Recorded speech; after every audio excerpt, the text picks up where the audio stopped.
Hello. Happy Wednesday, everybody. Welcome to another edition of Man versus Tech with Kyle and Chris. How's everybody doing? It's 11 o'clock here in the Woodlands, Texas. For those of you that are joining us live, welcome. For everybody that will be watching later on, welcome again. We're having a fun day. It's a pretty nice day today. Sunny outside. Everybody's having a good day today. So today we're going to talk about the start of digital transformation, right? We had a big talk last week about RPA, robotic process automation, and we actually demoed RPA working in the software. We had a pretty good live stream on that. And so Kyle and I were talking a little bit about, what does it do to get to digital transformation? And of course, we've been in the business quite a long time, scanning documents for quite a long time. And we're going to talk a lot about that today. However, what we are going to do is we're going to start off as we always do with a little bit of news. And so the news for today is there's a tech shortage or a chip shortage, right? Yeah, is chip going shortage. Chip shortage going on here. So we're going to share this right now. So we have a global chip shortage. It's not over. The slowdown is going to bite. Yeah, so this has been going on since really beginning of 2020 with all the factories, mostly in China and Southeast Asia, getting shut down as a result of COVID restrictions. Right. COVID restrictions put a lot on the technology, people running out of parts for things. This particular article talks about the war in Ukraine that's still going on, how it's actually hurting the ability for the global manufacturing of chips in general, right? And everything that we're using in technology is ran by a chip: cell phone, computer, PC, tablet, Wi-Fi, smart home. And it kind of reminds me of back in World War II when people would donate metal or rubber to the war cause, right? Don't eat certain things on certain days so we could send more over to the troops. Well, so much of our weaponry is computerized. They need chips for running drones, advanced targeting systems on tanks, even high-end rifles. The security systems, they need chips for all that. So yeah, I think an ongoing military event is going to suck up a lot of those resources, and they're willing to pay top dollar. Yeah, I think we're all paying top dollar right now for everything, right? That's true. Coming out of COVID in 2020, we're in 2022, so 2 years since COVID hit us. The world's been a little upside down, and we're all just wanting to get back to normal. And I guess the question is, what is all that at the end of the day? But there are supply issues out there that do affect our technology, and that does affect our way of doing business and decisions that we're making.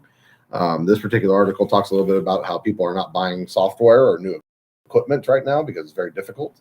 It's expensive too. If you've had the shop, they're having problems with getting car parts. They're having problems with getting parts for replacing appliances, basic things around the house. I mean, everything's almost on back order or hold at this point in time across the world. And so, as being that we talk a lot about technology, I think this is a big factor to things going forward, technology improvements, the things that we should see from technology, the advancements of technology. And if we don't have the ability to make it, we're not going to see the advancement. So maybe we're in a little bit of a slowdown right now to technology at the end of the day.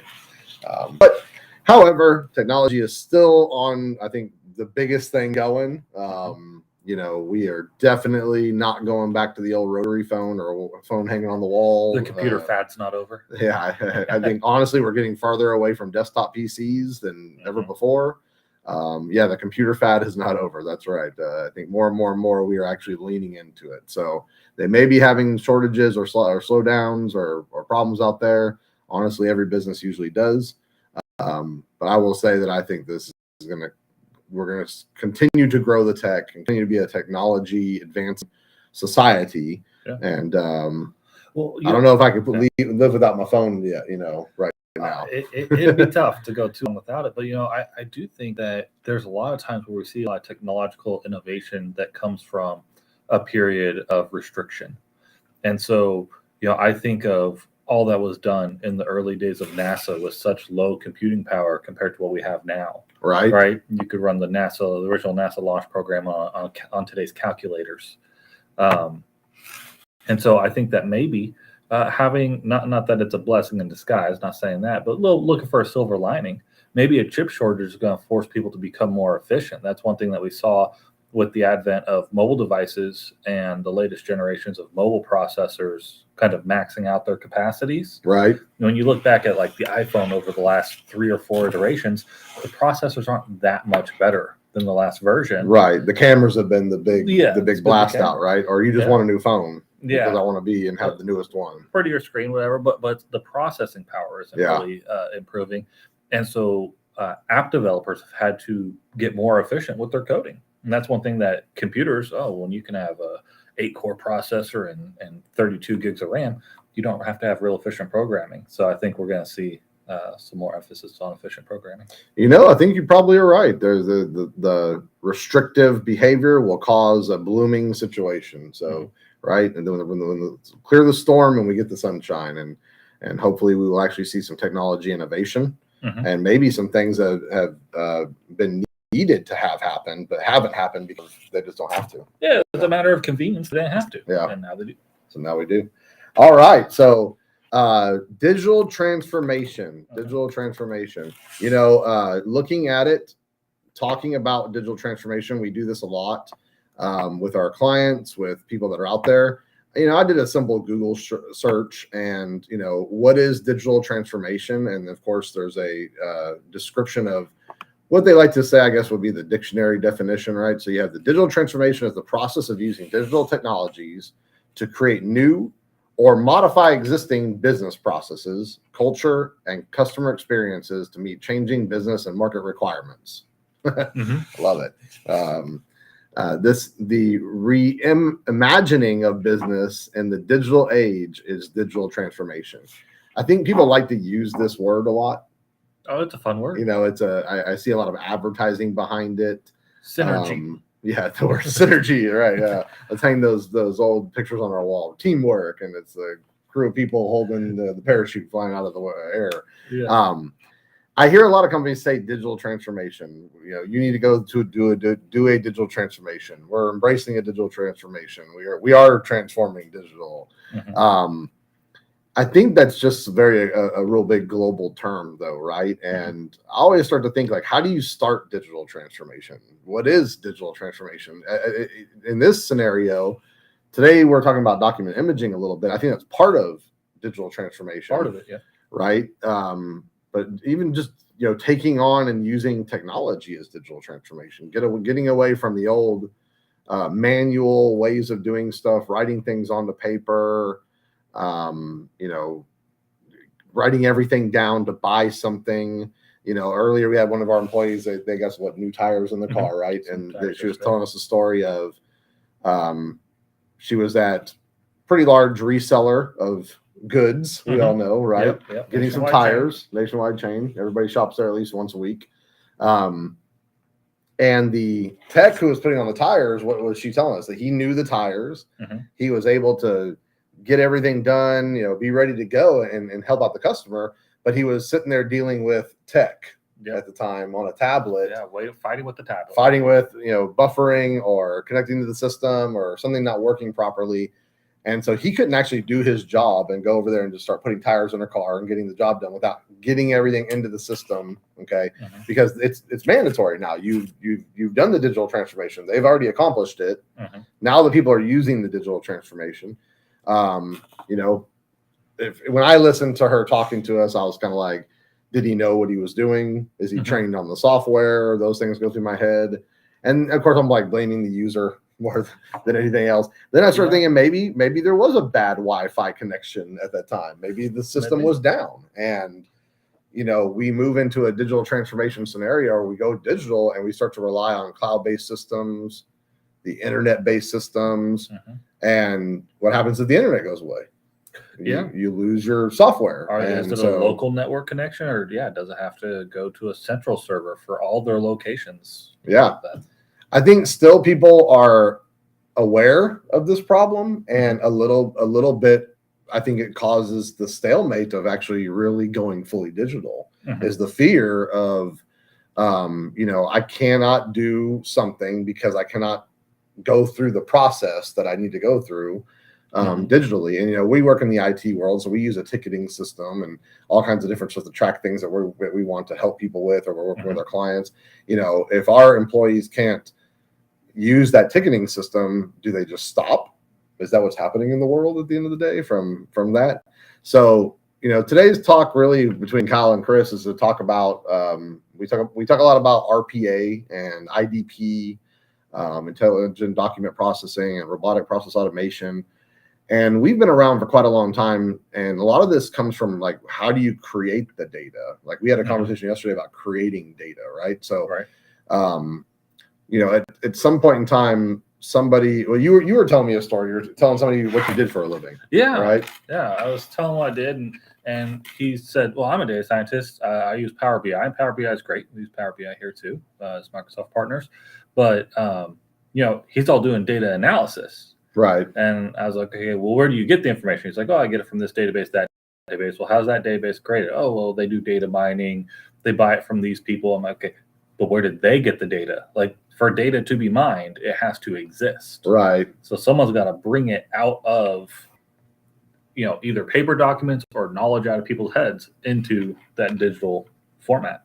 Yeah, a lot of people that are out there doing data scientist work or data analysis, artificial intelligence are using existing data sets and then creating new analysis from that data set, right? But our conversation yesterday was, and when you're talking about this interaction you had, that data scientist didn't even think about like where it came from. No, it was already there. Yeah. Yeah. So just like everything else, our apps are already there. This is already there. And our conversation today is about how do you actually create the beginning part of it, right? So because we're doing things with scanning documents, a lot of times creating that scan of a document has a lot of benefits. So taking it back to almost like when people started first copying things, what were we doing it for? To get a replication of an image of something that was manual. Maybe we needed a copy for my desk and you needed one for your desk. So we copied things initially. We didn't really scan them and share them. And so we were down at a major energy company not too long ago and touring the facilities and talking with them. And we ended up going to their storage room, right? And they had not their storage room, their file room. And it was gigantic, right? I mean, how big do you think that thing was that we were standing in? I mean, it's bigger than my house. Bigger than your house. And it was wall to wall with the huge filing cabinets with the big turners. And there was 2 big rooms. They recently expanded it, but specialized shelves that were pretty cool. Yeah, they were heavy to hold all those files. And there had to be, I think they had said something over 100,000 files in that situation. And as I was talking with one of the people, they had actually did a project where they had scanned a lot of older stuff. And this is stuff that contained like onion skin, a lot of older files that come from, I think he said the word World War II was around the time. Mid-1900s. Yeah, mid-1900s. And they actually scanned all of it, had it digitized, and then somebody decided to delete it. Just get rid of it. I was taken aback. And so I said, what do you mean just to delete it? Was it like a mistake? Did the server go down? Did some, an IT problem happen and it disappeared? And they were pretty adamant about, they made the decision that it wasn't good to keep it anymore. Somebody made that decision, right? So at the same time, we started talking about like what some of these people are doing. And in this particular company, they don't have anything digitized on a cloud server or a local shared directory. So people are literally driving from a downtown location to another location. It's probably a 30 to 45 minute drive, each way, downtown to like West Houston, and each way. And then you're checking in, you're going through security, and you're bringing your laptop with you. You're sitting at now a portal desk that's been created for you in this file room. So you now can go grab files and do your job with them. And I was asking, when the people come in, do they scan the files? Are you taking a proactive approach to like scan while they're working so that gets out the way and put it to the server? And the answer was no. The answer was each person came in and did their job basically that they needed to get done, put the file back and went away, and still didn't digitize it even while they were sitting there at the desk. You simply have, we have a couple of scanners here today, but one of these you can pick up off of Amazon for pretty cheap. I mean, about $350 is a pretty awesome scanner. We've kind of talked about this before. Yeah. But I mean, at that point that person could be scanning that file so other people could use it. Yeah, Kind of out of courtesy. Yeah, they'll handle anything legal size or lower. You know, they'll handle small. Yeah, gone are the days, and we actually brought another prop for us today. This is one of our original scanners that we bought. I think this one came from 2000 and the FI 5650C. That's right. Look, this thing is heavy. Yeah. And for those of you out there in the scanning game or have done scanning, trust me, I've seen older. I've seen gigantic ones that are as big as people. But this was a beast, and it did a lot of work for us. Actually, it cost $10,000 when I originally bought it, and we've replaced lots of parts in it and things like that. And then now we're down to the same thing can be done in this little bad boy right here. And I'll tell you, if a pick roller goes out in this thing, you might as well just replace it. I got warranty. I'm just going to go back to Amazon and get them to give me a new one and swap it out for me. So, going from something, of course, we're 10 years away probably on that scanner. It's definitely become easier to do. The technology and equipment is cheaper and more affordable. Yeah. And I was touring a facility the other day, and almost every desk had a scanner at it, and that was kind of cool to see that. As an observation that I'd made. But just thinking about an 8-hour workday, in that situation, because you don't have your documents scanned, the employees are running around, getting their job done, but having to manually do that, and literally probably losing 2 hours of your day driving. Maybe another hour hooking up all your equipment, tearing it down, connecting to the systems, Wi-Fi networks, whatever you got to go through. Yeah, unfamiliar place. And, at the same time, never really digitizing. So it's one by one. Every person has something that they're doing with that file separately. Having that file share and being able to have digitized files is really allows everybody to do things together, right? And so people start to want to scan documents, and a lot of people will just start to take the file itself and put it through the scanner and think that they're, we're digitizing this. We're now capturing everything, and that it's really just that simple, and anybody can do it. And, our kids are, 7 years old. They could pull it off. So let's just bring them in here and have them scan. The truth is that I don't believe that that's true. I've done a lot of scanning in my lifetime. And, one of my biggest rules of scanning is what goes in the scanner should come out of the scanner. So page counting is something that had to be thought of. And, when we initially started scanning, we didn't have these thoughts. We found out trial by fire, so to say. PDFs were being created that were 75 pages, but the actual file had 100 inside of them. And something that happened where a staple stuck the paper together. So we had to enact a certain process. Yeah, we have a sign on the side of this one. Did I make sure all staples were removed? Are any pages torn? Are any pages bent? If you can read that, but there's reminders on the scanner. And that's the type of stuff that we had to think about for anybody that was scanning documents. We've done a lot of scanning jobs over here, and even whole entire rooms. With teams in there scanning documents. Floor one time. Whole floor one time. And it really taught us a lot about it. And it wasn't just as simple as they make it look like on the Neat Receipts commercial. Like you just kind of shove everything through and it reads it all and takes care of it for you. And so, when you sit down and you start to think about creating and starting your digital transformation, if it's coming from paper files and you're needing to start to create a content management system, or you want to host things on a cloud, or just drop it in Dropbox so you can share it with each other. There's lots of different ways right now that we can share information. But there's so much information just sitting inside of paperwork, and how difficult that really is at the end of the day. It's still kind of surprising to me that we're living in that world. On the flip side, though, I do meet a lot of people that are instantly digitizing. Things are being created instantly digital. We don't even ever actually create paper. No. You go in, I think you were talking to me about a doctor's appointment you had for your kid, right? And you had done everything on your phone to pre-check in. And you went to I went to an ER in Galveston. Right? Yeah, I was out of town. My son's 1-year-old had an allergic reaction to something. Needed to go to the ER. From Google Maps, what's the closest ER? I went to their website, put in all the information and what was wrong online.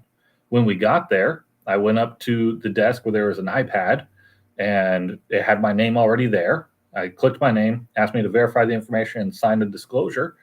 And then we sat down, and 2 minutes later, we were in the room with a nurse. That's amazing. Yeah. I mean, to not wait around in the emergency room. Normally it's here. What is your problem? while you're under duress, you're filling out a document, trying to spell correctly, and you're sick, you're not feeling good, whatever it is, your kid is sick, you're worried. And during this entire time, you're having to write everything. If you're like me, you're probably not writing that great. No. And then you're handing it over to somebody to translate all your writing, right? And I don't know how many times they always ask me, sir, is this a 6 or is this a 5 or how did you spell this? Is this how do you spell your last name? And that person is now transcribing that into a system so they can start the process. And, you explained basically that you started the process digitally via your phone. When you came in, they already knew who you were. They'd already looked at what was going on. Your entire process just went smoother. The doctor knew what they were facing, and it wasn't convoluted because it wasn't having to be transcribed by a second human being. Yeah. And now you're telling people the problem over and over and over again. So I think we have some industries, like we see a lot of healthcare, that are going full digital, and they're accepting straight up, like it's no documents at all, getting away from paper completely. But that kind of goes back to the tire story. Like, what if the system wasn't working at the time and then you still need to get your kid checked in? Yeah. Would they know what to do manually? Then you have a big problem if they don't. And that's kind of the situation that I find with meeting people too is, a lot of people I'm glad I am a little old school because if the power goes out, I still know what to do, and I'm not just hung to the computer at the end of the day, or I have to just stop what I'm doing. That would be a really bad thing in a medical situation. Like, oh, sorry, sir, we can't see you and your child because the computers are down right now. So you'll just have to wait till they come back up so we can check you in properly because we don't have another way to do that. That's not going to work. Yeah, I would just leave, go find another place. There's plenty of them. That'll be on the news at 6 o'clock. Yeah, right. Man did not get help at ER. Yeah. So, getting and taking that leap is an important step. And I see a lot of people out there that kind of are worried about it. And on the flip side, I totally have the belief of, I want to scan everything. I don't want to have any paper documents. I don't want to have a file room. It's unnecessary. It's scary. It's a lot to keep up with. And I agree with all those things, keeping up with the paper file, just thinking of a medical record or somebody's medical records at a hospital over and over and over again for your entire lifetime, all being on paper at the end of the day and having to flip through all that to understand the history of somebody is no different than it would be an oil and gas document or an industrial document or an accounting document. Having just that paper limits it to just Kyle, to his world, and for him to have to figure everything out. Whereas there's so many technologies out there that can, we work with technologies that pull information from paper and put it into data set. So we create the data to give to that data scientist that you were talking to the other day. We may be purveyors of creation of that, but we need good quality scans for IDP to work properly and OCR to work properly. So then we can start to use some of the cool digital transformation that's out there. And as we talked yesterday, it really goes, falls back into being prepared and really thinking about what you need to do at the beginning of your you got to plan. You got to plan it. You got to plan for what you do after the digital transformation, because one of the things we talked about yesterday was, okay, you've gone digital. Now you get a piece of paper in. What happens when somebody does send that mail in, and now you need to update the digital file? You should have a plan for that. Yeah, that's right. And if you're going to keep a paper file, you should have a plan for both the paper file and the digital file.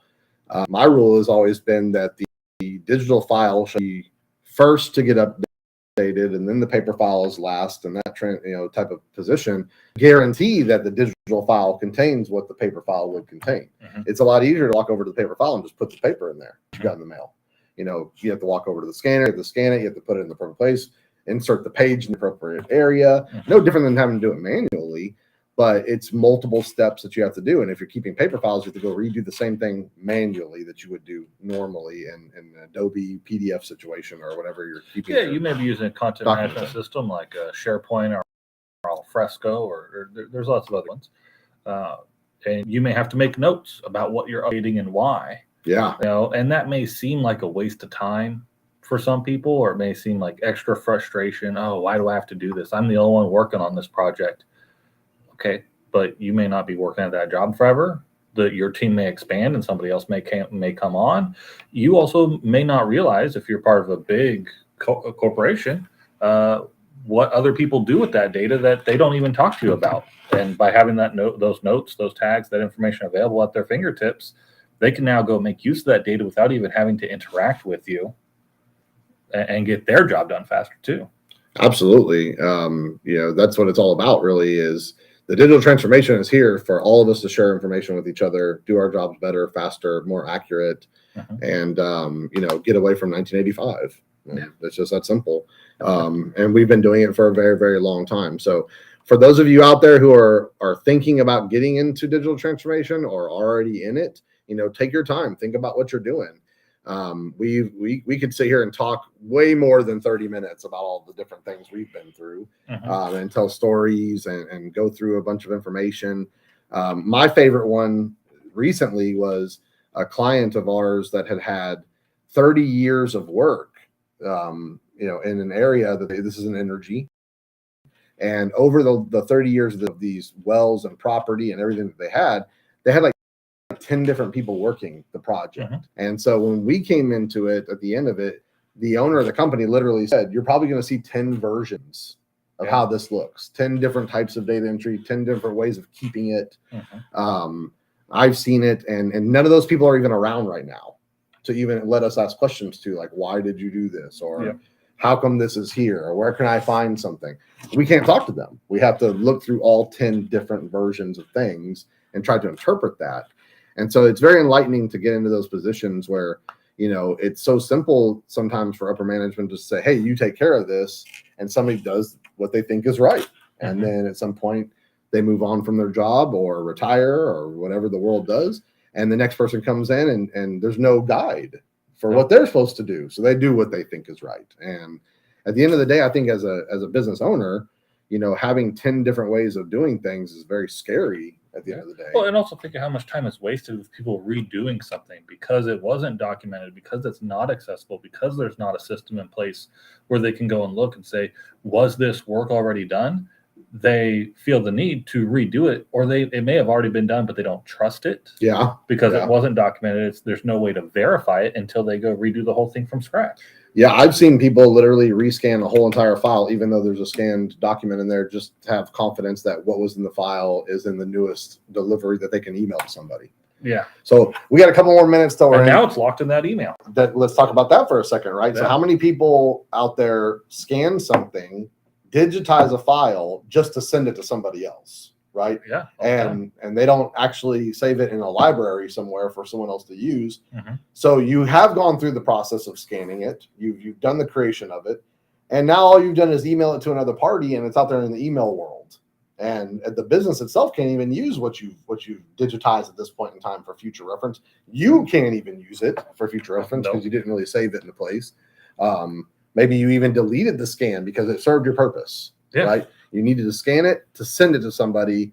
And I think a lot of people do stuff like that. So, at the end of the day, if you're digitize and save it somewhere. Get an external hard drive, get a server, get a Dropbox, get a cloud, whatever you have. Have a plan. Have a plan. Think about it. Just don't do the work for just that one moment in time, because most likely you're going to need that again, And I can say you can search through your emails and do things like that, but it is a pretty tough way to go back and find things.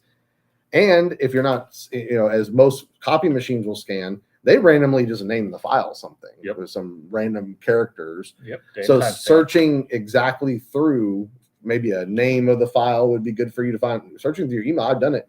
It's almost next to impossible to find that scan you sent to somebody unless you can remember what the topic was and who you sent it to. If it was automatically named and it had nothing to do with your topic whatsoever. Yeah, and then good luck if somebody else sent it to that person and you were just told about it. Yeah, just CC'd, or you were told about it, and you don't even now have it in your scenario. No. So now I'm scanning another file for my purpose. That person scans for their purpose. Get it scanned, put it in a shared directory, grab from it, keep it there. Treat your directory like a file cabinet. If you haven't used the file cabinet, understand there's labels, there's direction. This is an alphabetical order, numerical order. Think about how you're going to build your digital file cabinet. And once you have quality scans, then you can start to use the technology that's out there, like artificial intelligence, IDP, RPA, creating data sets for data scientists and analysts to go out there and figure out all kinds of different crazy stuff by comparing data sets together. But a lot of it has to be pulled from the document itself. So if you guys want to talk with Chris and Kyle about scanning, we'd be more than happy. Hit us up on LinkedIn. Both of our sites are on there. We're tagged in Every Man versus Tech. So, we always talk about, I don't think the conversation's over for this at this point in time. No. This is a pretty big, long conversation to have, and we can't fit it all in what we want to do in our 30 minutes. But I'm going to say man wins on this one at the beginning because, but at the same time, maybe they don't. Maybe it's a draw because man can also mess it up pretty bad if they just don't follow the right rules and help out other people, humans that need to have that help. Well, I think long term and at scale, the technology does so much more than the humans can.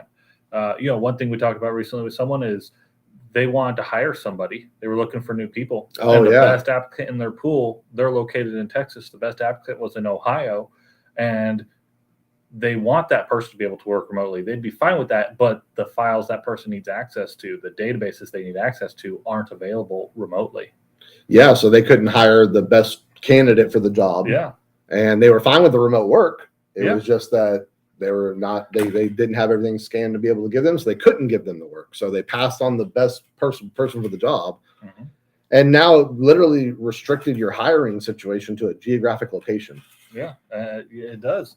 It does. And so in those cases, I think that's where man loses. And the technology really, I think maybe the best way to put it is the technology here is enabling people to win.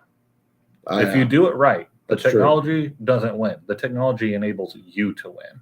Yeah, everything we create and we use, right? But the tech is there to hold it for us. Yes. So you got to create it, humans. That's what we have to do. It doesn't come preloaded, right? It's not like Candy Crush ready to go. No.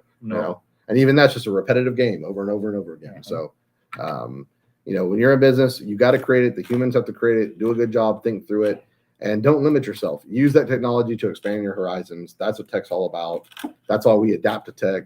And it's just like the mobile phone. I don't even know why I call this a phone anymore. I think about that a lot. To me, it's a mobile device. It is. And you start using a different word. But I'm, born in the 80s, 70s, and it's a phone. But it's not just a phone. It's actually a little handheld computer. It's more powerful than the first computers I learned on. Absolutely. You can play GTA on this too. You used to play it on a calculator.